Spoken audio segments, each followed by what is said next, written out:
She was free to leave. Why the contract bride chose the millionaire anyway. The apartment was quiet in a way it had never been before. A suitcase stood by the door, zipped halfway, waiting. On the kitchen table, a phone screen glowed with a single open message. Confirmation received. Your ticket is ready. Clara Whitmore stood barefoot on the cold floor, staring at proof of something she had never truly owned until now. Freedom. No deadline. No contract. No one watching to see what she would do next. Behind her, the apartment still held warmth. A place she could stay without permission.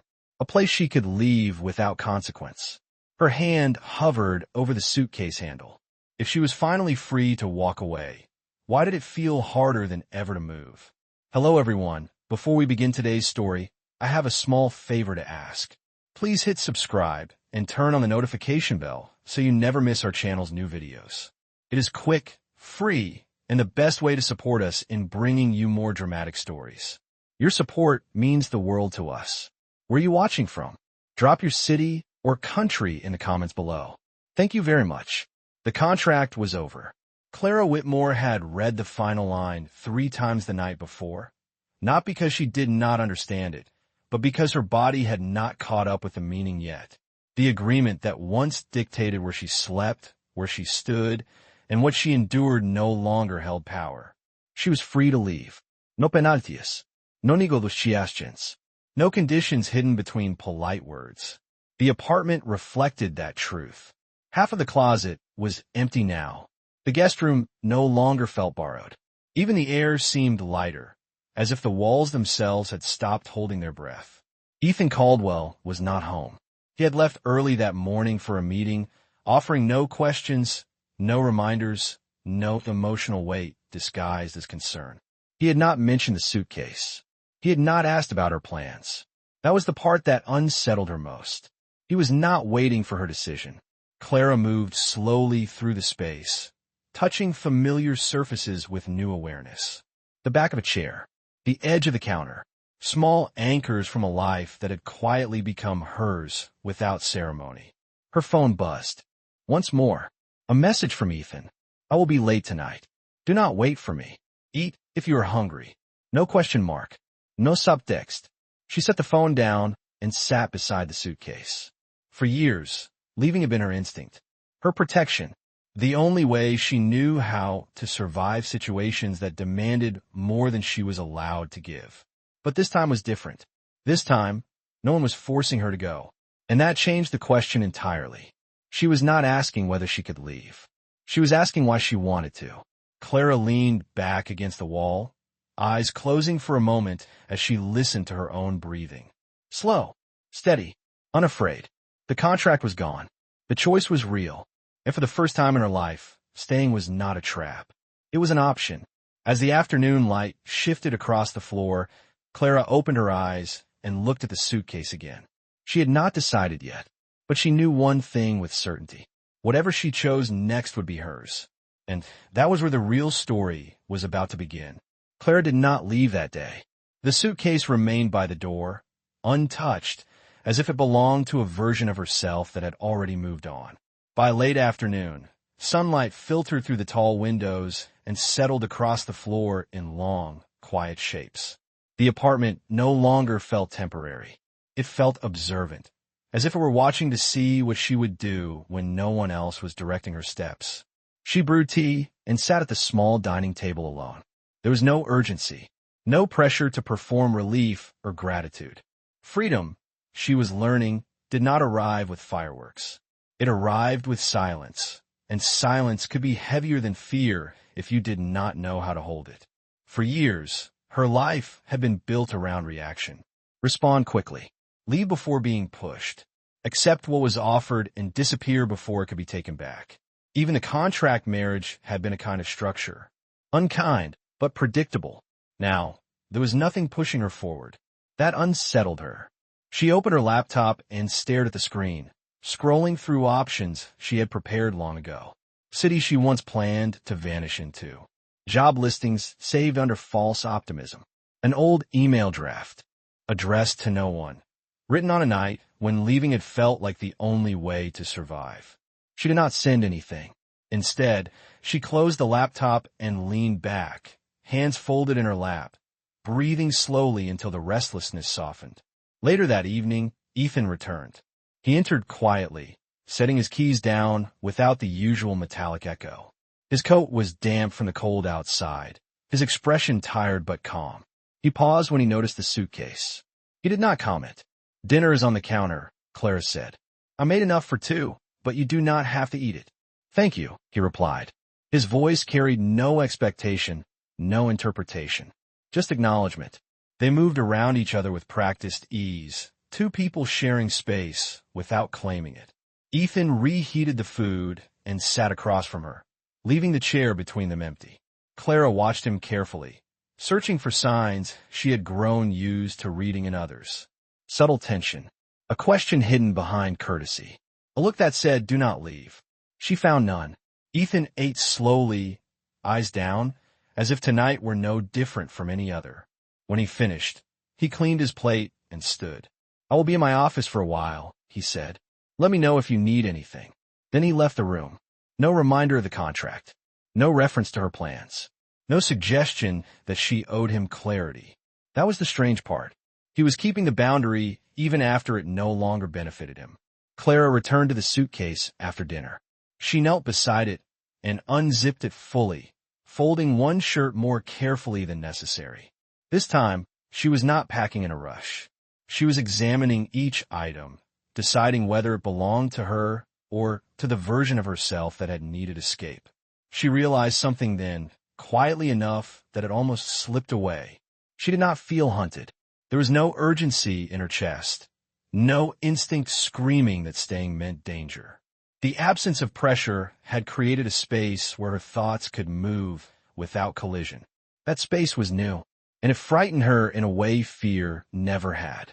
Because if she stayed, it would not be because she had nowhere else to go. It would be because she wanted to.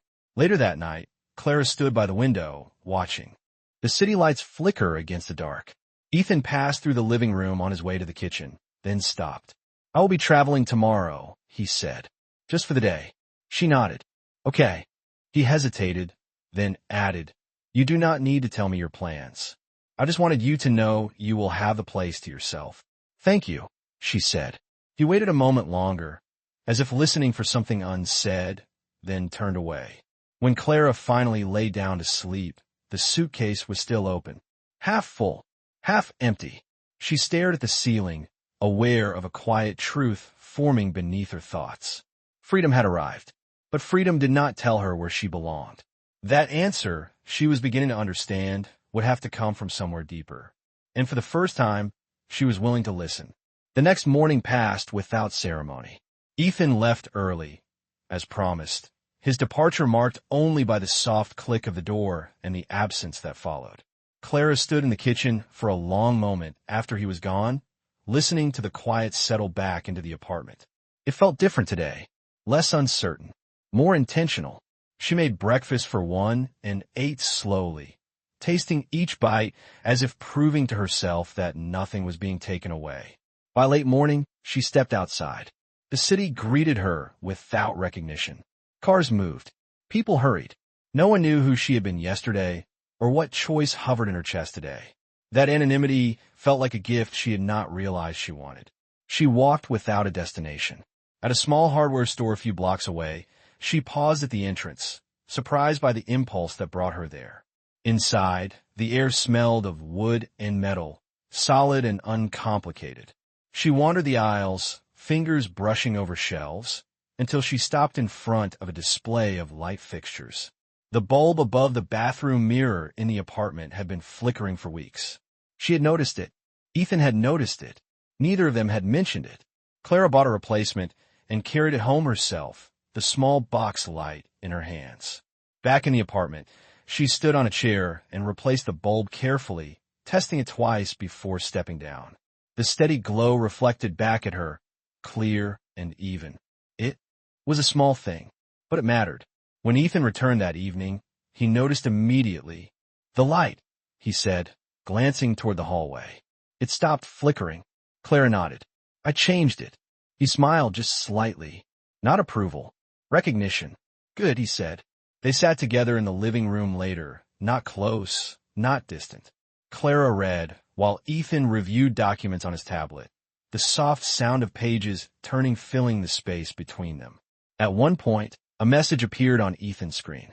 His jaw tightened almost imperceptibly. "Everything okay?" Clara asked, not because she felt obligated, but because she was curious. "Yes," he said. Then, after a pause, "It could have been complicated. It is not anymore." She accepted the answer without pressing. That too was new. An hour later, Ethan stood and gathered his things. "I'm going out," he said. "I will be back late." "Okay," Clara replied. He hesitated at the doorway. "I notice the suitcase is still open," he said gently. "You do not need to rush." She looked up at him. "I know." He nodded once and left. That night, Clara dreamed of standing in a wide field with no fences. She did not run. She did not search for an exit. She simply stood, breathing, waiting for herself to move when she was ready. The following days unfolded in the same quiet rhythm. Ethan did not ask questions. Clara did not offer explanations. They coexisted without friction, without performance. Ethan continued to care in ways that were easy to overlook if one was not paying attention. Groceries appeared when the refrigerator emptied, but never the things Clara disliked. A car service arrived one morning without comment when rain began unexpectedly. A document she needed for a personal matter was placed neatly on the counter and signed, unreferenced. No acknowledgement. No claim. One afternoon, Clara returned home to find Ethan repairing a loose cabinet hinge in the kitchen. He had not mentioned it before. He did not mention it after. "You did not have to do that," she said. "I know," he replied. That answer stayed with her. Later that week, Clara ran into someone from her past. It happened by accident, in a cafe she used to frequent years ago. The woman recognized her instantly, surprise flashing across her face. "Clara," she said, "I thought you left the city." "I did," Clara answered. "For a while." They talked politely, carefully. The conversation skirted around old wounds without touching them. When the woman asked, "Are you happy now?" Clara did not answer immediately. "I am learning," she said finally. When she returned home that evening, Ethan was not there. The apartment felt larger, but not emptier. Clara sat on the edge of the couch, her thoughts circling a realization she could no longer ignore. Ethan was not creating safety by being present. He was creating safety by not inserting himself into her decision. That distinction mattered more than anything she had experienced before. She stood and walked toward the suitcase. Slowly, deliberately, she began to unpack. Not everything, just enough. And as she folded her clothes into the dresser, Clara understood that something fundamental had shifted. For the first time, staying did not feel like surrender. It felt like an option, one she was finally allowed to consider. The cafe sat on a quiet corner Clara had not visited in years. She had not planned to come here. Her feet had carried her without asking, guided by memory rather than intention. The sign above the door had faded, but the smell inside was the same. Coffee, warm bread, time lingering instead of passing. She took a seat by the window. Across the street, life moved on with no awareness of her internal pause. People crossed when the light changed. Cars slowed, then disappeared. No one was watching her choose anything. That was the strange part. She opened her phone and stared at the email that had arrived earlier that morning.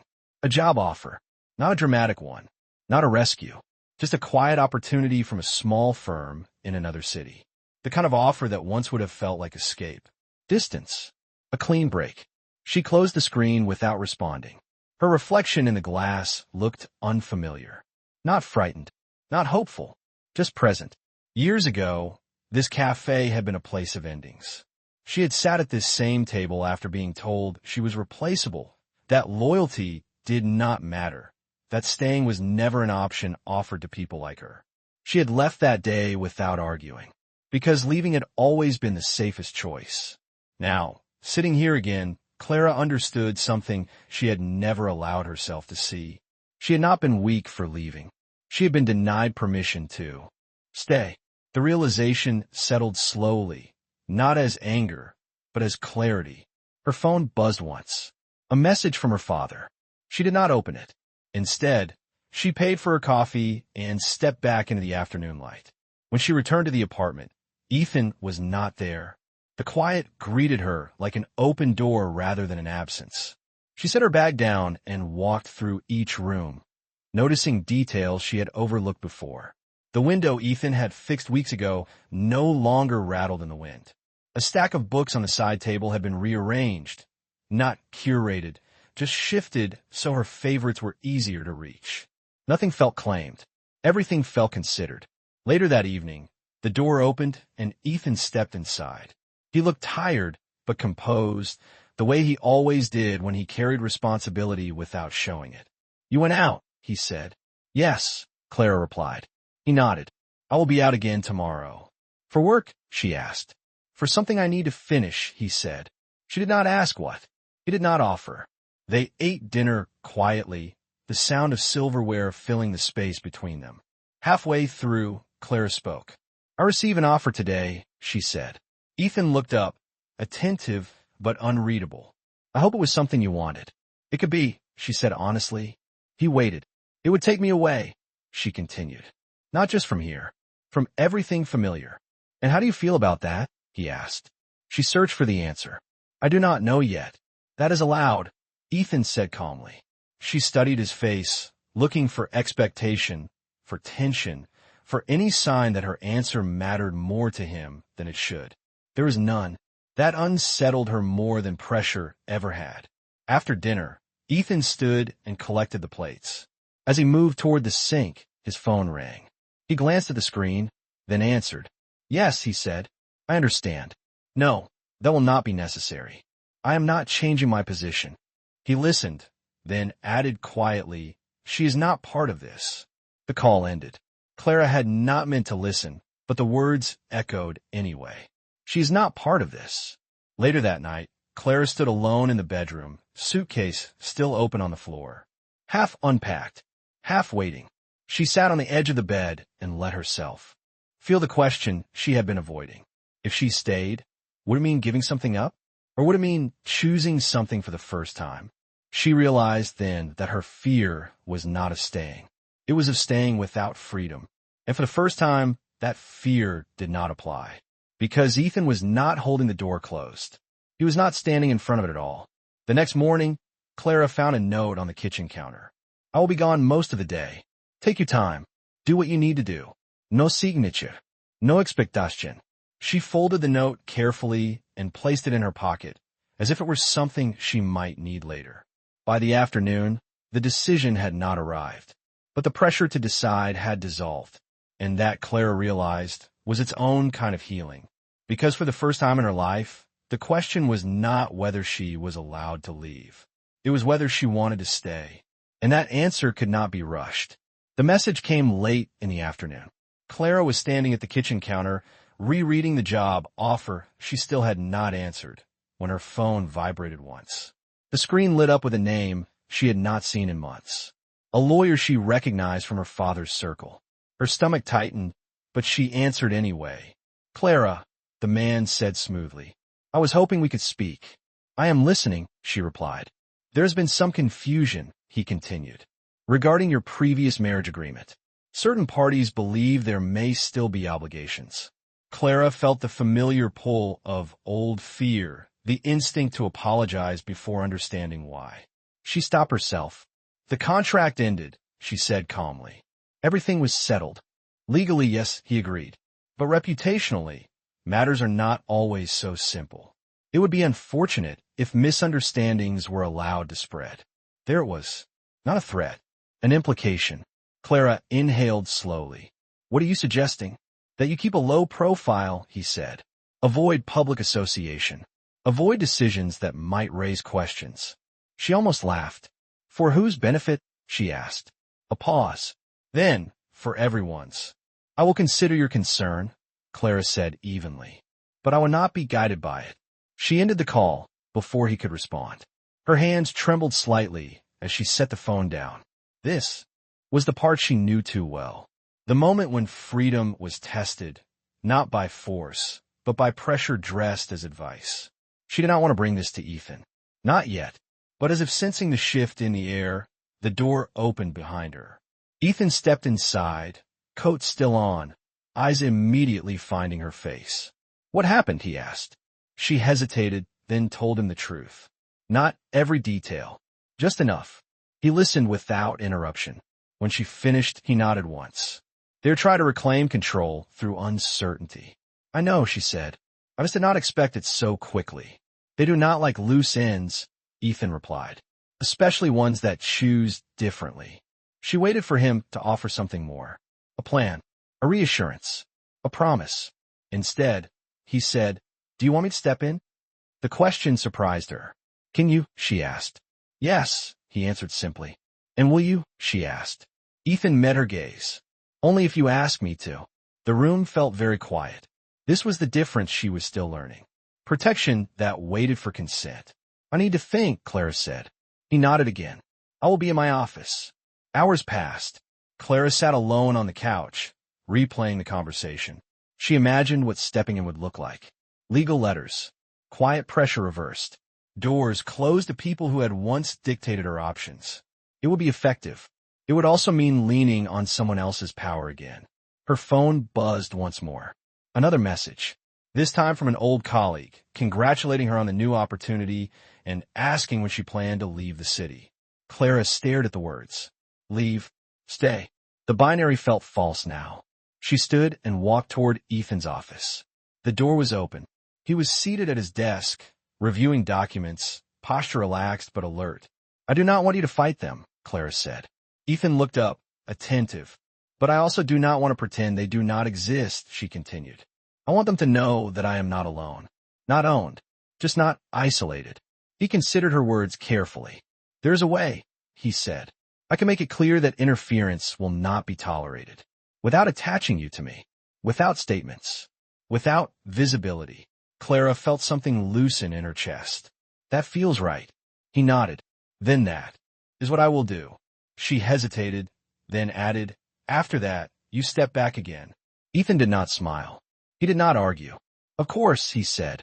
The next morning, Clara heard nothing. No calls. No messages. No follow-ups. The silence felt different this time. It felt earned. That evening, Ethan returned home later than usual. He did not bring details with him. He did not mention outcomes.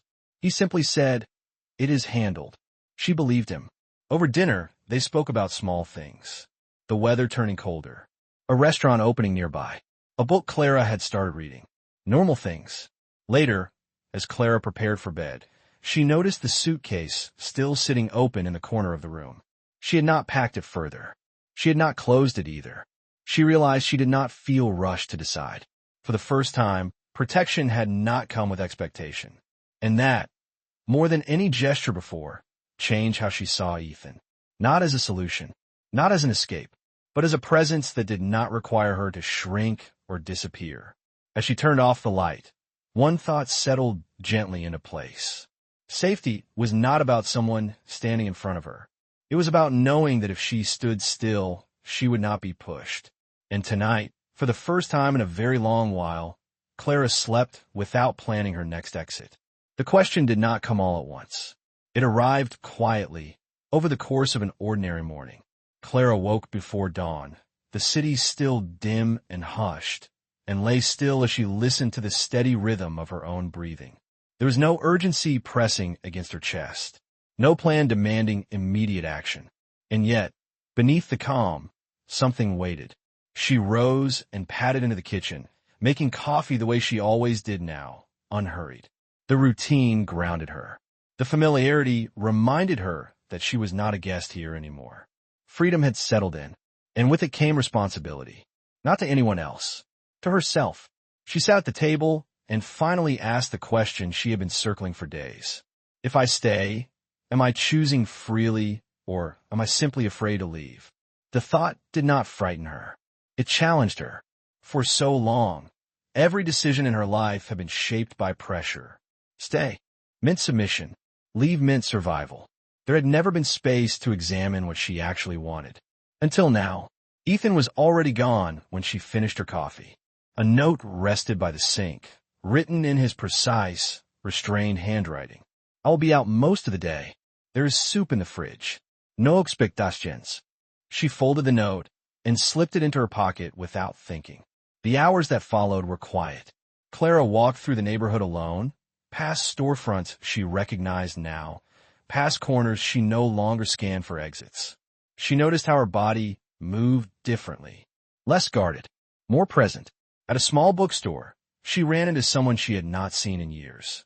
An old acquaintance from a life she once thought she would reclaim once she escaped. They exchanged polite words. Then curiosity surfaced. "So," the woman said gently, "are you staying here? Or is this just temporary?" The question landed harder than Clara expected. "I do not know yet," she answered honestly. "Well," the woman smiled, "you always were good at starting over." Clara smiled back, but the words echoed uncomfortably. Starting over had never been a choice. It had been an escape. That evening, she returned home carrying nothing but her thoughts. Ethan was in the living room, reading, glasses perched low on his nose.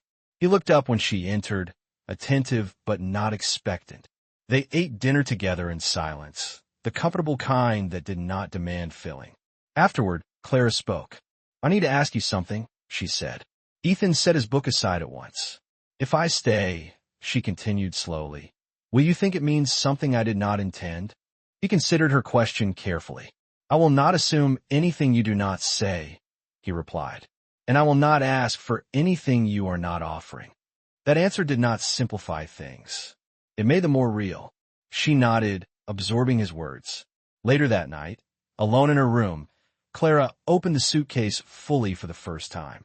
She touched the clothes she had set aside, symbols of motion and momentum. Leaving was still possible, easy even, and yet something felt incomplete. She realized then that the hardest part of freedom was not escaping obligation. It was choosing direction without a script. Clara sat on the edge of the bed and spoke the question out loud, just to hear. "It exists. If I stay, am I betraying my independence?"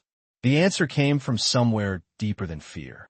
No, staying was not the opposite of freedom. Staying could be an expression of it, only if it was chosen without debt, without gratitude as currency, without fear of losing safety. She did not sleep much that night, but when she did, her dreams were calm. If I leave now, she realized, it would still be running, and she had promised herself she was done with that. The next morning, Clara found Ethan in the kitchen, tying his coat.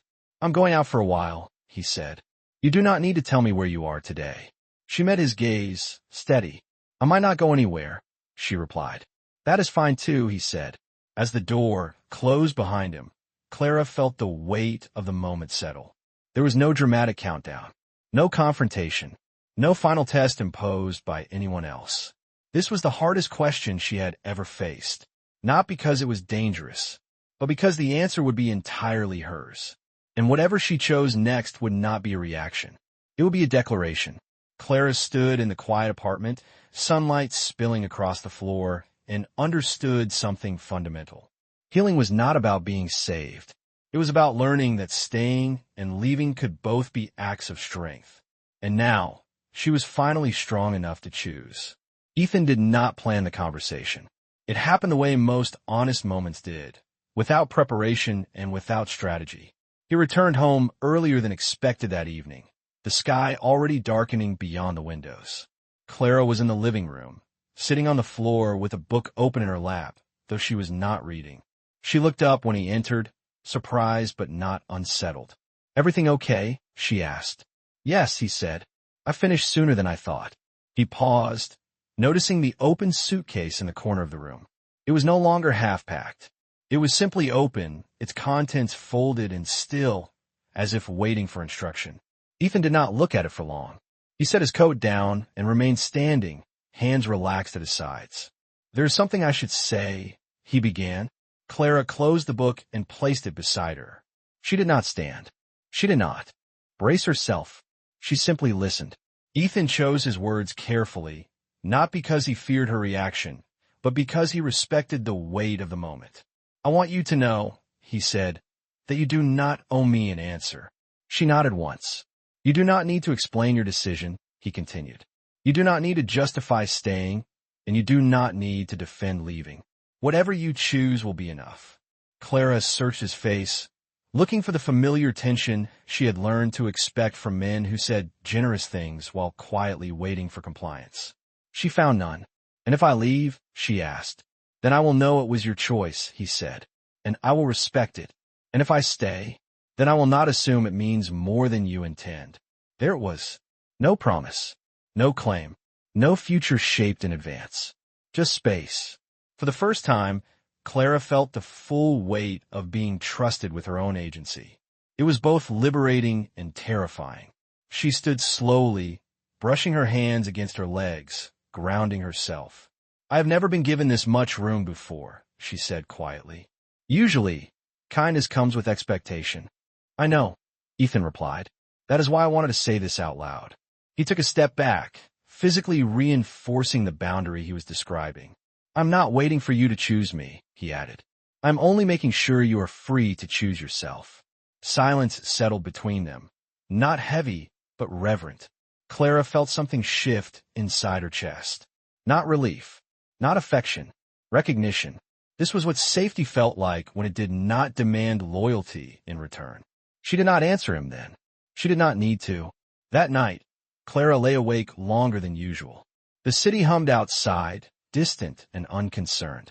She replayed the conversation in her mind, not for hidden meaning, but for truth. He had not asked. He had not hinted.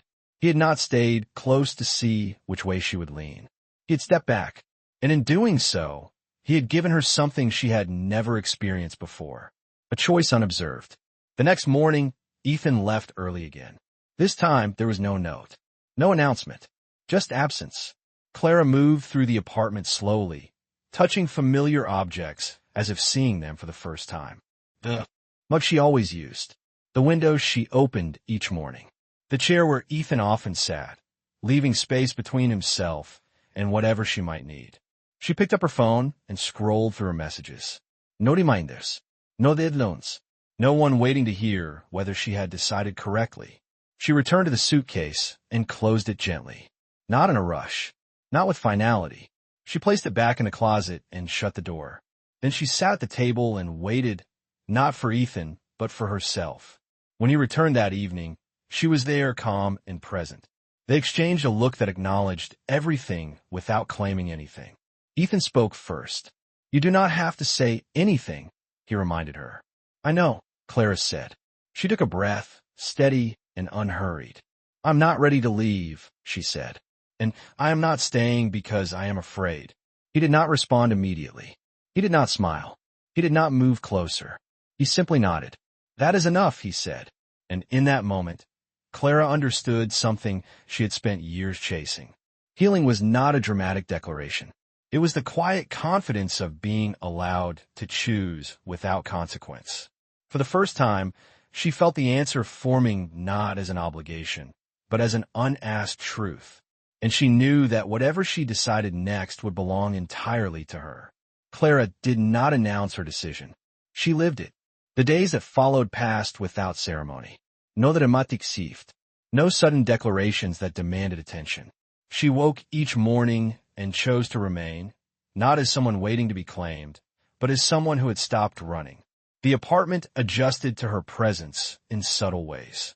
Her books appeared on the shelves. A plant she bought sat near the window, catching the afternoon light. These were not symbols of permanence. They were signs of comfort. Ethan noticed, but he did not comment. He continued exactly as he had before. He respected the space she occupied without trying to define it. He did not ask where she went during the day or what thoughts filled her silence at night. When they shared meals, conversation flowed easily, grounded in ordinary things. That, more than anything, told Clara she had chosen correctly. One evening, as winter edged closer, they found themselves walking through the city together. The streets were lit with early holiday lights, soft and unassuming, not yet crowded with expectation. People passed them without a second glance. They were not performing anything. They were simply walking side by side. At a quiet intersection, Clara stopped. "I want to say something," she said. Ethan turned to her, attentive but calm. She took a moment, not to gather courage, but to choose accuracy. I'm staying, she said, not because I'm afraid to leave, and not because I feel obligated to you. He waited. I am staying because I finally know the difference, she continued, between being trapped and being held, between obligation and choice. Ethan nodded slowly, absorbing her words without interruption. She did not say that she loved him. She did not promise anything beyond the present.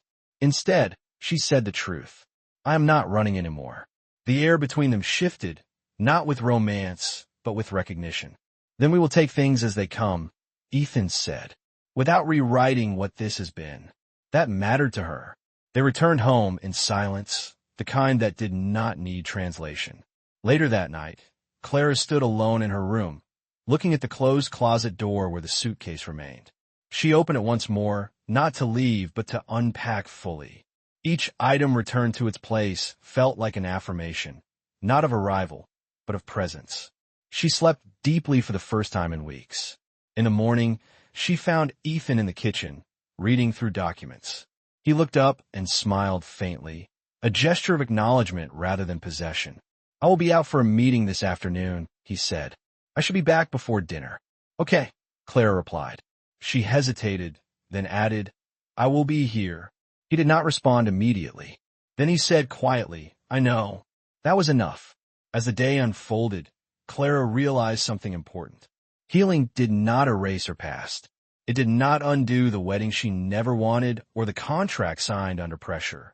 It did not promise that nothing difficult would ever happen again. What gave her was agency, the freedom to choose without fear of punishment, the safety to stay without surrendering herself. That evening, as they sat together in the living room, not touching, not avoiding each other, Clara felt grounded in a way she never had before. She had not chosen Ethan. Over herself, she had chosen herself. And in doing so, she had discovered that staying did not mean losing freedom. It meant redefining it. For the first time, the future did not feel like something she had to outrun or outmaneuver. It felt open, and whatever came next would not be dictated by contracts, expectations, or survival. It would be shaped by choice. Her choice. And that, Clara understood now, was the quiet victory she had been searching for all along. Morning arrived softly. Light filtered through the curtains in pale layers, touching the walls without urgency. Clara woke before Ethan, not because she was restless, but because her body felt settled enough to rise on its own terms. She lay still for a moment, listening. No tension in her chest. No instinct telling her to prepare an exit. Just quiet. She moved through the apartment with ease, making coffee, opening the window slightly to let in the winter air. The city sounded distant, like something she could engage with when she chose, not something that demanded her immediate response. When Ethan emerged from his room, he paused when he saw her at the table. Good morning, he said. Good morning, she replied. They shared a small smile, unremarkable to anyone else, but meaningful in its simplicity. There was no performance between them anymore, no role to maintain. They sat together without discussing plans. After a while, Clara spoke. I realized something last night, she said. Ethan looked at her, attentive. For a long time, I thought freedom meant disappearing, she continued. Leaving before I could be hurt, before I could be claimed. He waited. But that was never freedom, she said quietly. It was survival. She met his eyes. This is different. Ethan did not interrupt. He had learned that silence, when offered without pressure, was often the most respectful response. I stayed, Clara said, not because you asked me to, and not because I needed protection. She took a breath. I stayed because for the first time, staying did not cost me myself. Ethan nodded slowly. I hoped that would be the reason, he said, but I did not need to hear it to accept it. That mattered more than he knew. They did not define what came next. There was no declaration of love, no promise carved into certainty. What they shared was quieter and stronger than that. Trust. Over the weeks that followed, life unfolded gently. Clara began making choices that were hers alone. She pursued work that interested her, not work that promised escape. She reconnected with parts of herself she had set aside long ago, not out of fear, but out of patience. Ethan remained consistent. He did not move closer unless invited. He did not pull away to test or resolve. He stayed exactly where he was, offering stability without ownership. Sometimes they talked late into the night. Sometimes they sat in silence, reading in the same room. Sometimes they walked through the city together, indistinguishable from any other two people sharing time. What made it different was not what they did. It was how little either of them needed to prove. One evening, as the season turned fully toward winter, Clara stood by the window, watching snow fall for the first time that year. Ethan joined her, standing close but not touching. She spoke without looking at him. "If one day I decide to leave," she said, "will this still have been real?" "Yes," he answered without hesitation, "because it would still have been chosen." She turned then and looked at him fully. "And if I stay longer? Then we will continue choosing," he said, "day by day." Clara smiled, a genuine one, unguarded. That was all she needed. Healing did not arrive as a single moment. It revealed itself in 100 small ones. In the way she no longer flinched at quiet. In the way she slept through the night. In the way she could imagine a future without needing to outrun it. She had been free to leave. And she had chosen to stay. Not because she owed anything. Not because she was rescued. But because staying, at last, was an act of freedom. As winter settled in and the city softened under snow, Clara understood something she had once thought impossible. Love did not have to cage her to keep her close. Safety did not have to bind her to be real. And healing did not require forgetting the past. It required choosing herself within the present. She had done that. And in doing so, she had found something rare. A place where freedom and connection did not compete. A place where staying was not surrender, but strength.